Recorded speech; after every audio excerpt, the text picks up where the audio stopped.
systems. The same with the control. We know that to control something, if the process is working perfectly, we don't need to update the control. It's working perfectly. But if we assume that the sampling is periodic, every millisecond, every 20 milliseconds, we are taking, computing, sending, taking, computing, sending. And this is probably not needed. But the theory, the control theory behind this non-regular sampling is quite difficult. So as soon as we can, we move to regular sampling because then we have MATLAB and many other tools to design controllers, and that's it. So we also assume that past data are accessible and there are no communication problems. So this is the idea that the discrete time controllers emulates the continuous time controller. So if we move now to the real-time task model, and I will go very fast on this because you know much more than me on that, we have different activities, and these activities can be divided in subtasks. One is the data acquisition. This is the basic computation. This is the optional or refinement computation. This is the delivering of the control action. And this is the updating of the information for the next sampling period. And from a control point of view, you have here the sampling of the input, and you have here the delivering of the output. And what happens here inside is a black box. And for you, I mean for computer engineers, what matters is that the subtask and how do you organize this subtask to implement not only this algorithm, this control algorithm, but many of them connected to the same computer.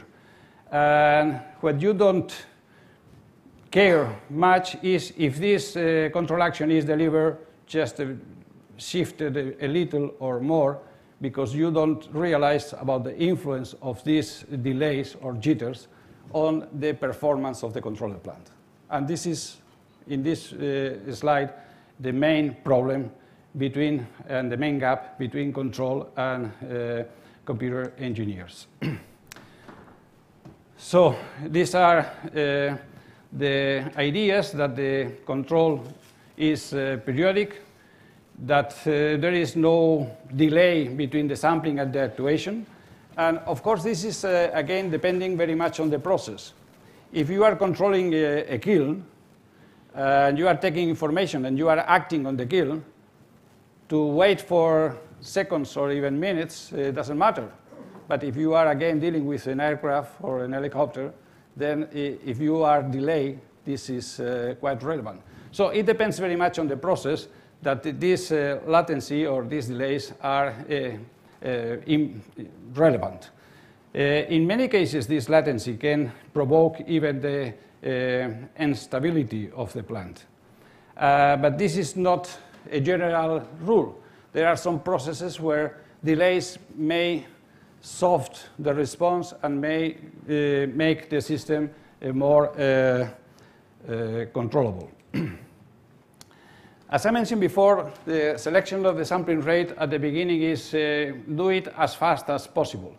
But then we have numerical errors and computation load. And another issue is, should we sample all the signals with the same frequency? This is, again, one easy solution. We take signals, we compute, and we apply control. But if we are controlling flow, we are controlling movements, we are controlling temperatures, we don't need to have all the information updated at the same frequency. So we must implement multi-rate controllers, or in some other cases, we must implement event-based control. So the warnings from these ideas is that long sampling intervals or delay may cause poor performance or instability. And on the other hand, also, if the sampling is very slow, we are infrausing the resources. So there should be a balance between high rate sampling and updating, which is good to get better performances, and slow rate, which is wasting time and not getting good performances. But on the other hand, allowing to implement many other activities. When we are implementing control in a discrete time system, we must take into account that there are unavoidable delays, and the sampling period is my hand. The sampling period may be changed because depending on the conditions of operation, sometimes we can sample faster, sometimes we have no time for that and we should sample slower. So the sampling period may be changed. We are working in an industrial environment or an open air environment, so there could be some missing of data, losing some information. And we are sharing the same computer, the same discrete system for many activities. We must have conflicts in the sequencing, and additional tasks may change the resources that are available. So as a result, we must consider non-conventional sampling, delays and missing data, changes in the modes of operation and in the sampling rate, and more recently, event-based control. More recently, event-based control, I will say a few words afterwards, because if non-regular sampling is complicated, event-based control is much more complicated. So we try to avoid that, not because it's not interesting, it's because it's very complicated from the control point of view.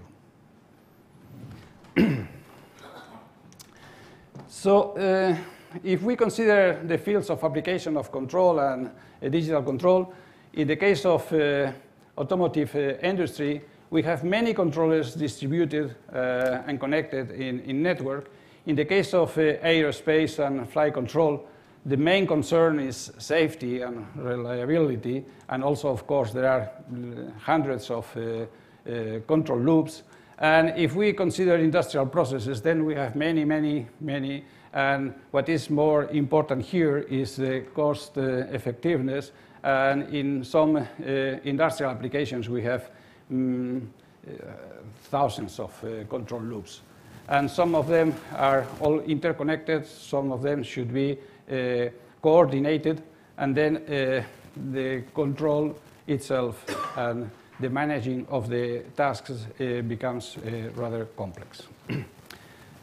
So this is a very simple schema about the process here, the interface, the computer, and the operator.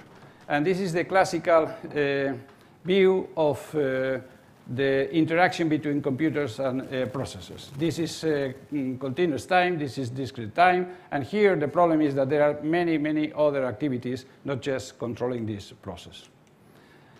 If we now consider how we see control task, we know that classically there is an area of specification where we define what we are doing with which components and so on. And there is a computation. And more clearly here, after any initialization, we have this loop. We take the measurements, the reference and the output of the process. We compute the control action. We send the control action to the actuators. We update the variables, and then we stay or wait for the next period. This is just a view of the digital controller as a replica of the analog controller, because we are taking the measurement, we are computing, we are sending, we are doing something else, and waiting for the next period. But as I mentioned, this is not the best way to implement a control task. And we will see next what we can do for that. So the computing requirements for control applications is to have a quick and secure dispatch of a control action, to get a basic picture of what is happening in the process, the controller is responsible of the operation of the process. So the controller should have a basic picture of what is happening there to compute fast control actions that should be improved if resources are available, to switch to different modes of operation depending on the scenario, and to reconfigure under detected faults. Some of the options are to split the control algorithm in subtasks, to have mandatory parts and optionals, or algorithms which are any time that they are computing as far as they have time to improve the result. And all these alternatives are not generally applicable for any application, and it depends very much on the application. And what is important is that in control, we cannot say that, well, we don't have time, sorry, we don't send the control action. This is not admissible. So if you are connecting a computer to a process to be controlled, you must send a control action anytime the process requires that. So there are new trends in control implementation at the level of operating system real time, having these secure systems, because this interaction between different tasks and so on, and also managing the load dynamically. And one idea which is expanding more and more is to have middlewares to ensure the communication systems, and we will see also that we will have also the control middleware to implement the control. We must have different virtual machines and objects and agents in the case that we have distributed execution, and control middleware to be sure that we always apply some control action.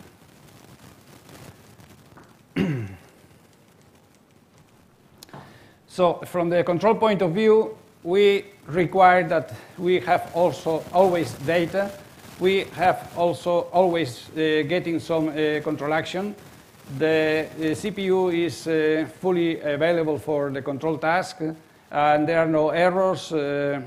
All the data we need are stored in the memory. The sampling is regular. The control is well defined, and there are some other controllers if we require, and we don't have problem with the power supply. But let's have a look in detail about how a control system should behave. We have here the plant, and this is the input, and this is the output. And this is the kind of things that we must implement with higher priority. The first is that we should deliver the control action. As I mentioned, anytime the plant so requires, we must send a control action. Which one? The best we can. And which is the best? The best could be just stop, do something well defined at the beginning. And if we are able to get a backup, so we can have this backup control action and take this control action from this backup.